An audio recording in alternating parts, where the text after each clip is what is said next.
Shalom, damai di hati. Bapak Ibu saudara-saudaraku yang terkasih di dalam Tuhan, puji syukur, puji Tuhan kalau di hari Minggu ini, hari Tuhan, kita masih diberi kesempatan, beri waktu oleh Tuhan untuk bersama-sama memuji, memuliakan nama Tuhan dalam berbagai keterbatasan. Tentunya menjadi kerinduan kita, harapan kita, dan sudah menjadi doa-doa kita sepanjang kita berada di masa pandemi ini. Tetapi situasi ataupun kondisi yang kita hadapi bersama tentunya tidak menjadikan kita terpisah satu dengan yang lain, tapi justru makin menguatkan kita satu dengan yang lain. Meskipun kita hanya dalam beberapa yang boleh hadir bersama, tapi kita percaya bersama dengan saudara-saudara kita yang ada di rumah, ya, yang sedang beribadah secara online, kita tetap di dalam pemeliharaan Tuhan. Bapak Ibu saudara-saudaraku yang terkasih di dalam Tuhan, pembacaan firman Tuhan pada pagi hari ini, dan kita akan merenungkannya di dalam minggu yang berjalan dalam pembacaan Alkitab, bagian Alkitab pembacaan firman Tuhan maupun perenungan kita sepanjang minggu yang berjalan yang sudah ditetapkan oleh Sinode Gemim, 2 Raja-Raja pasal 2 ayat 1 sampai ayat 18 di dalam terang tema regenerasi pelayanan sesuai kehendak Allah. Bapak Ibu saudara-saudaraku yang terkasih di dalam Tuhan, kita tentunya masih juga di dalam suasana kemerdekaan Republik Indonesia yang ke-76. Meskipun dalam situasi pandemi ini rasa kemerdekaan atau rasa memperingati HUT kemerdekaan agak terasa berkurang, ya. Tetapi maknanya tentu tidak mengurangi rasa cinta kepada tanah air kita, Republik Indonesia. Dan tentunya seluruh masyarakat kita semua bersuka cita karena kita berada di dalam situasi merdeka, ya, bangsa yang merdeka. Dan kita paham betul bagaimana sejarah mengajarkan kita semua bahwa begitu pentingnya peranan seorang pemimpin, ya, pemimpin yang menghantar kepada pencapaian kemerdekaan untuk bangsa kita, bangsa Indonesia. Kita mengenal pemimpin bangsa kita yang potret kepemimpinannya terlihat nyata pada karya, pada perjuangan yang mereka lakukan ataupun mereka kerjakan. Mungkin kita ingat reformator Republik Indonesia, Insinyur Soekarno dan Insinyur Hatta. Mungkin kalau kita ingat orang di Sulawesi Utara, Dr. Sam Ratulangi, ya. Dan begitu banyak tokoh-tokoh kemerdekaan yang tentunya meletakkan nilai-nilai kepemimpinan yang luhur, ya, bagi bangsa Indonesia dengan tidak ada embel-embelnya. Dan tentunya kita paham bersama bahwa fondasi yang terletak di dalamnya adalah keteladanan, ya, keteladanan. Dan itu banyak dilakukan oleh para pemimpin bangsa dan negara kita ini. Dan menjadi bukti 76 tahun adalah rentan waktu yang sangat lama, panjang. Ya, mungkin kalau diukur dengan umur manusia, ya sudah opa-opa atau oma-oma, ya. 76 tahun kita merasakan kemerdekaan. Dan Bapak Ibu saudara-saudaraku yang terkasih di dalam Tuhan, sejarah yang ditorehkan oleh para pahlawan menjadi pengajaran terus-menerus, ya. Tidak berhenti ketika bangsa ini terproklamirkan bahwa bangsa kita telah merdeka. Tapi itu terus-menerus gagasan, pemikiran terus-menerus diturunkan dari generasi ke generasi. Ya. Nilai-nilai kepemimpinan yang mana Pancasila menjadi dasar negara, pandangan hidup bangsa Indonesia yang menjadi alat pemersatu. Ya. Dan peran pemimpin adalah mempersiapkan generasi seterusnya, selanjutnya dan selanjutnya untuk juga menjadi generasi yang mencintai bangsa dan negara Indonesia. Nah, gereja ada di dalamnya, GEMIM ada di dalamnya. Ya. GEMIM yang ada di wilayah Jabodetabek, Bandung dan sekitarnya ada di dalamnya di negara Republik Indonesia. Dan kalau kita juga mungkin mendengar, membaca bagaimana sejarah gereja, khususnya di Tanah Minahasa, ya. Mungkin kita kenal dengan Riedel dan Schwartz, ya, tiba di Minahasa untuk mewartakan Injil dan menjadi buah atau menjadi buah misi pemberitaan Injil ialah menghasilkan pemimpin pelayanan di Tanah Minahasa yang luar biasa. Ya mungkin kita zaman-zaman kita mengenal mungkin ada Dumuni Wenas, mungkin saya hanya mendengar namanya saja, tetapi yang bisa saya ingat itu ada Pendeta Rondo, ya, Pendeta Parangkuan, Pendeta Supit, ada Pendeta Tampi, ada Pendeta Sumakul, dan ada Pendeta Arina, para pemimpin gereja di Tanah Minahasa di sinode kita GEMIM. Apakah pemimpin hanya dalam skop suatu lembaga? Ternyata tidak. Di dalamnya ada kita semua, ya. Ada para majelis yang adalah pemimpin dalam suatu jemaat, pendeta di dalamnya, guru agama di dalamnya, Bapak, Ibu, dan saudara-saudara kita yang memberi diri untuk pelayanan di jemaat masing-masing. Dan kalau kita tarik juga di dalam skop yang paling terkecil dalam kehidupan satu organisasi, yaitu keluarga, adalah orang tua yang menjadi pemimpin di dalam keluarga.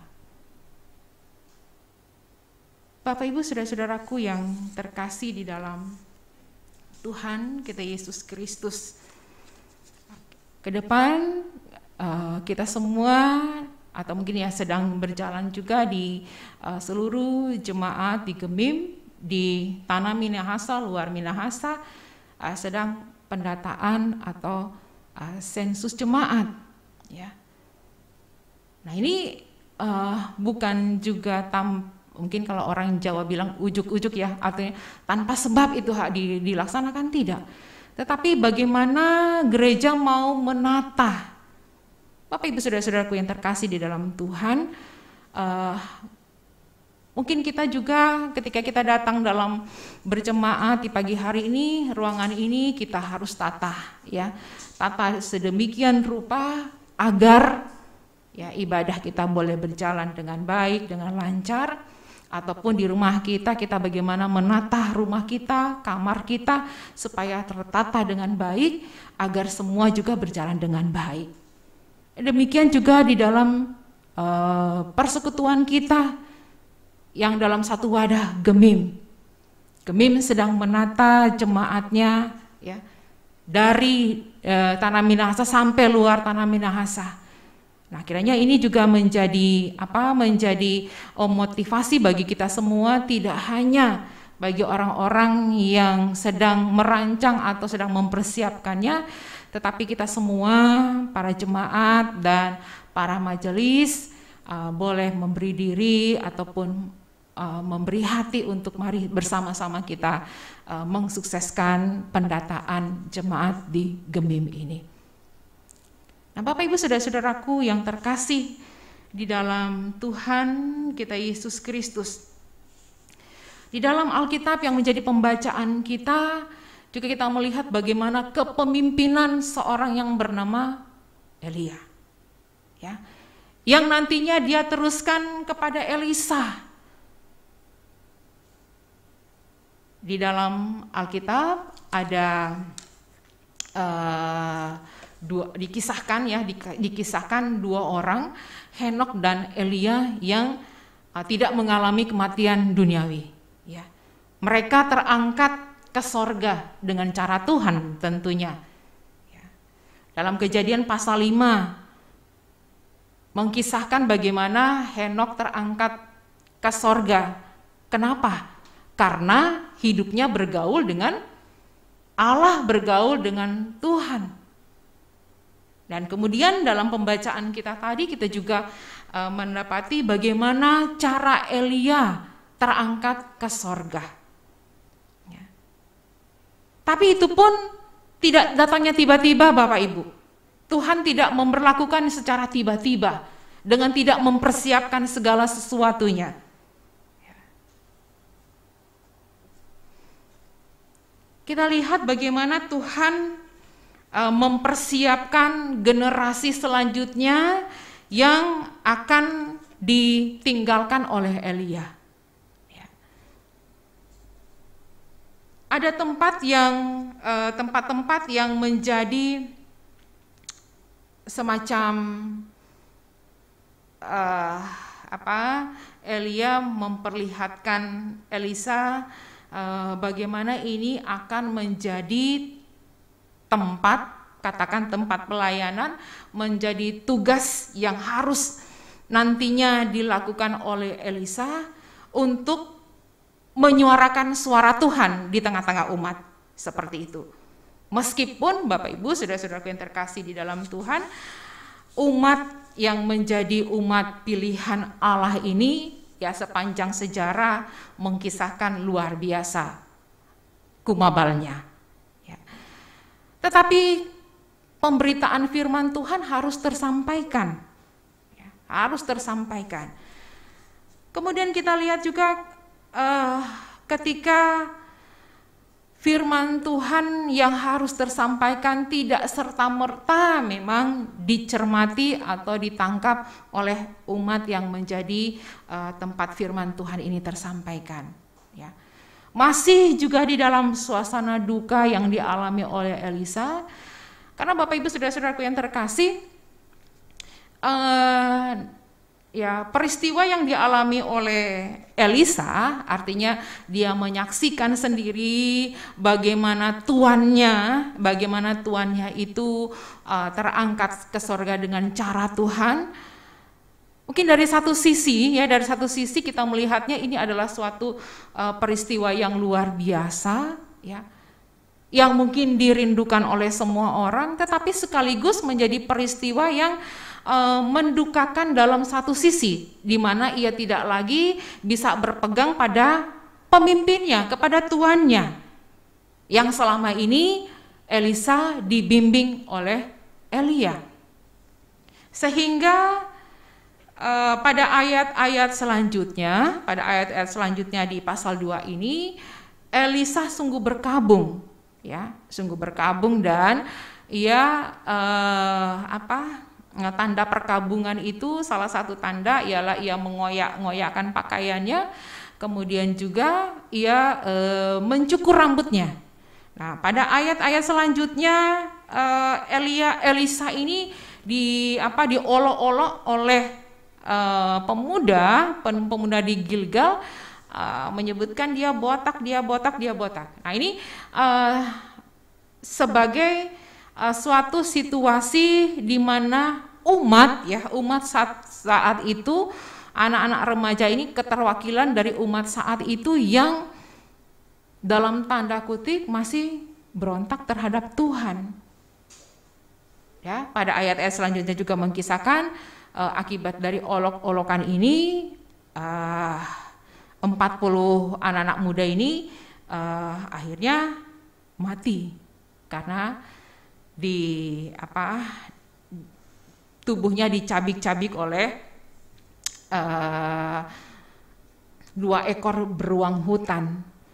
Nah, Bapak Ibu saudara-saudaraku, kita tidak akan menjelaskan sampai ke sana, tetapi di teks perikop ini memberikan pengajaran kepada kita semua bahwa ada cara Tuhan yang luar biasa mempersiapkan, ya, mempersiapkan siapapun yang dipakai Tuhan untuk menjadi seorang pemimpin di dalam satu komunitas, ya, dalam satu jemaat misalnya, juga di sinode kita, ya, melewati begitu banyak proses, ya. Dan Tuhan tidak pernah membiarkan siapapun yang dipilih Tuhan untuk berkarya melayani secara sendiri, ya. Para nabi, ya, dalam perjanjian lama ataupun rasul ataupun murid-murid Tuhan, mereka adalah manusia seperti kita, ya. Secara anggota tubuh semua sama, ya. Tetapi kenapa para nabi, ya, kenapa para nabi mempunyai, katakan, talenta, katakan demikian, seperti yang terjadi ataupun seperti peristiwa yang dialami, yang disaksikan oleh Elisa, bagaimana mereka menyeberangi sungai Yordan, tidak ada perahu, tidak ada alat untuk menyeberang, tetapi Tuhan memakai Elisa, ya, bagaimana karya Tuhan diperlihatkan sedemikian rupa di saat itu dengan jubah memukulnya di sungai Yordan dan sungai itu terbelah. Ya. Tidak ada yang mustahil terjadi. Ya. Artinya, ya mungkin bagi kita mana mungkin ya, bagaimana caranya kita mau nyebrang di sungai tanpa alat. Tapi Tuhan punya cara. Ya. Kenapa Elia bisa melakukannya? Karena Tuhan mau memperlihatkan di saat-saat yang genting sekalipun ada kuasa Tuhan di dalamnya. Ya mungkin kalau kita semua boleh mengungkapkan pengalaman hidup kita ataupun kita mendengarkan berbagai kesaksian, hal-hal demikian pun terjadi dalam kehidupan kita.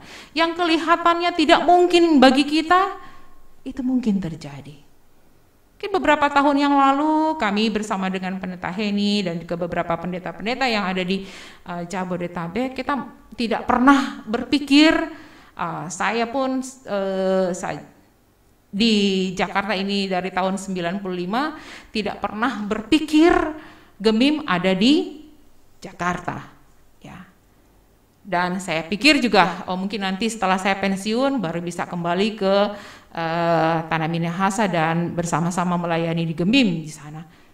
Tetapi Tuhan punya cara, kita boleh berada serasa di rumah kita, ya, di